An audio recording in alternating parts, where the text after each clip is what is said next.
السلام علیکم ورحمۃ اللہ وبرکاتہ۔ نحمدہ ونصلی ونسلم علی رسولہ الکریم وعلی آلہ واصحابہ اجمعین، اما بعد۔ دینیات کورس میں عقائد کا مضمون ہے۔ بہار شریعت کے حصے اول سے اللہ تبارک و تعالیٰ کے بارے میں عقیدے بتائے جا رہے ہیں۔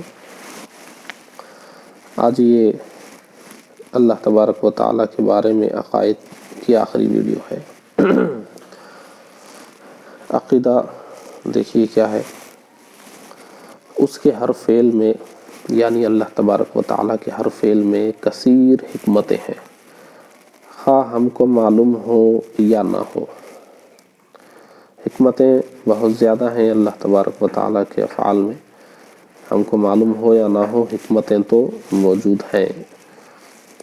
اور اس کے فعل کے لیے غرض نہیں، کہ غرض اس فائدے کو کہتے ہیں جو فاعل کی طرف رجوع کرے، نہ اس کے فعل کے لیے غایت، کہ غایت کا حاصل بھی وہی غرض ہے، اور نہ اس کے افعال علت و سبب کے محتاج۔ تو دیکھیے اللہ کے فعل کے لیے کوئی غرض نہیں ہے، یعنی ہم کوئی کام کرتے ہیں تو اس کا کوئی فائدہ ہم کو ملتا ہے، وہی غرض ہوتی ہے ہماری۔ تو اللہ تعالیٰ کے کام ایسے نہیں ہے کہ اللہ تبارک و تعالیٰ جب وہ فعل اس سے صادر ہوتا ہے تو پھر اس کا کوئی فائدہ اس کو پہنچے، ایسا نہیں ہوتا۔ وہ اس سے پاک ہے، اس کی کوئی غرض نہیں ہوتی، وہ بے غرض ذات ہے، کوئی فائدہ اس کی جانب نہیں پہنچتا، اور نہ اس کے فعل کے لیے غایت ہے۔ غایت کا حاصل بھی وہی غرض ہے، یعنی ہم جو بھی کام کرتے ہیں وہ کس لیے کر رہے ہیں۔ وہ جیسے کھانا کھا رہے ہیں تو بھوک مٹانے کے لیے، تو بھوک مٹنا خود ایک فائدہ ہے جو ہم کو حاصل ہو رہا ہے۔ تو جب اللہ تبارک و تعالیٰ کے کسی بھی فعل سے اس کی ذات کو کوئی فائدہ پہنچنا نہیں ہے تو اس کی کوئی غایت اور غرض کچھ بھی نہیں ہے، اور نہ اس کے افعال علت و سبب کے محتاج۔ یعنی ہم کچھ کرتے ہیں تو یہ سوال پیدا ہوتا ہے کہ ہم نے یہ کیوں کیا۔ تو اللہ تبارک و تعالیٰ کے افعال میں ایسا سوال نہیں پیدا ہوتا، اور جو چاہے کرے، اس کے لیے کوئی علت ہونا کوئی ضروری نہیں ہے۔ اس کے افعال علت و سبب کے محتاج نہیں ہیں۔ اس نے اپنی حکمت بالغہ کے مطابق، حکمت بالغہ جو بہت بڑی حکمت ہے، اپنی حکمت بالغہ کے مطابق عالم اسباب میں مسببات کو اسباب سے ربط فرما دیا ہے۔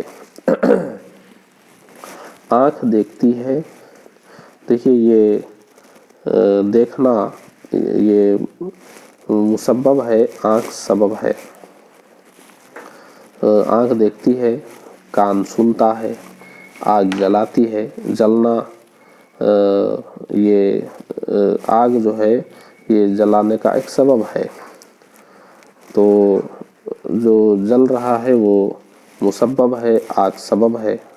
آگ جلاتی ہے، کوئی چیز جلانا ہے تو اس کا سبب آپ کو لانا پڑے گا، اور وہ سبب کیا ہے؟ وہ آگ ہے۔ وہ آگ کو اللہ نے جلنے سے جوڑ دیا ہے، یعنی آپ چاہتے ہیں کہ یہ چیز جلے تو جلنا کس سے جڑا ہوا ہے؟ آگ سے جڑا ہوا ہے، آپ کو آگ لانا پڑے گا۔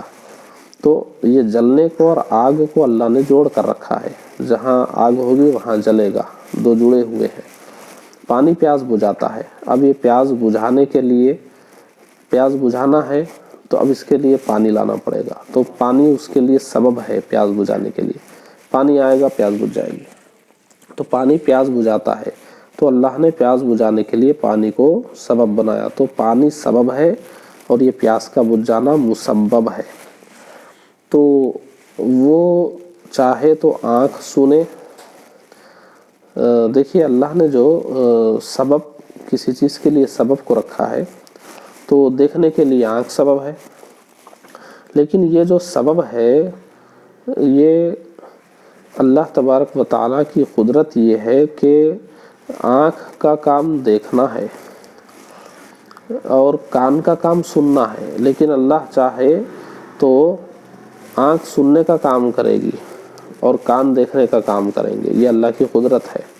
لیکن اللہ تبارک و تعالیٰ نے جو نظام بنایا ہے، آنکھ دیکھنے کا کام کرتی ہے، کان سننے کا کام کرتے ہیں، لیکن جب اللہ تبارک و تعالیٰ چاہ لے، اس کی قدرت یہ ہے کہ آنکھ سننے کا کام کرے اور کان دیکھنے کا کام کرے۔ پانی جلائے، جلانا آگ کا کام ہے اور پانی کا کام بجھانا ہے، لیکن اللہ چاہے تو پانی ہی کو جلانے کا سبب بنا دے، پانی ہی جلا دے، اور آگ پیاس بجھائے، اللہ چاہے تو آگ ہی پیاس بجھا دے۔ پیاس بجھانے کے لیے پانی ہے، لیکن اللہ چاہے تو یہ سبب بدل دے گا کہ پانی جو کام کر رہا تھا وہ آگ کر سکتی ہے، تو یہ اس کی قدرت ہے۔ نہ چاہے تو لاکھ آنکھیں ہوں، دن کو پہاڑ نہ سوجے۔ ہماری 2 آنکھیں ہیں، 2 نہیں بلکہ لاکھ آنکھیں ہوں ہمارے پاس، اور اگر اللہ نہ چاہے تو پھر ہم دن میں پہاڑ کو بھی نہیں دیکھ سکتے۔ تو یہ اللہ کی قدرت ہے، اس نے بس سبب کو جوڑ کر رکھا ہے۔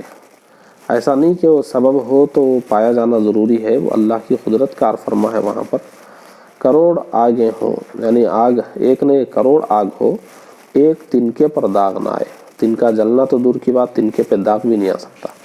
تنکے کو آگ کے قریب لے جائیے، اس پہ کالا داغ آ جائے گا، لیکن 1000 آگ ہو لیکن اللہ نہ چاہے تو وہ 1000 آگ مل کر تنکے کو جلانا تو کیا اس پر داغ بھی نہیں لا سکتے، کیونکہ یہ صرف سبب ہے اور مسبب اللہ کی ذات ہے۔ وہ نہ چاہے تو یہ سبب کچھ بھی کام نہیں کرے گا، اس نے جوڑ کر رکھا ہے سبب کو، اگر وہ نہ جوڑے تو سبب وہ کام نہیں کرے گا۔ کس قہر کی آگ تھی جس میں ابراہیم علیہ السلام کو کافروں نے ڈالا، کوئی پاس نہ جا سکتا تھا۔ گوپھن میں رکھ کر پھینکا، یعنی منجنیق میں رکھ کر پھینکا گیا۔ جب آگ کے مقابل پہنچے ابراہیم علیہ السلام، بہت دور سے آپ کو آگ میں پھینکا گیا، جب آگ کے مقابل پہنچے جبریل امین علیہ السلام حاضر ہوئے اور عرض کی ابراہیم کچھ حاجت ہے؟ فرمایا، یعنی ابراہیم علیہ السلام نے فرمایا ہے مگر نہ تم سے، یعنی ہے حاجت مگر تم سے نہیں ہے۔ عرض کی جبرائیل علیہ السلام نے پھر اسی سے کہیے جس سے حاجت ہے، یعنی اللہ ہی سے کہیے۔ تو آپ نے کیا فرمایا، علمہ بحالی کفانی عن سؤالی۔ اظہار احتیاج، یہ فارسی میں یہ ترجمہ ہو رہا ہے، یعنی اللہ جانتا ہے، یہ میرے لیے کافی ہے، مجھے عرض کرنے کی ضرورت نہیں ہے، اللہ سب جانتا ہے۔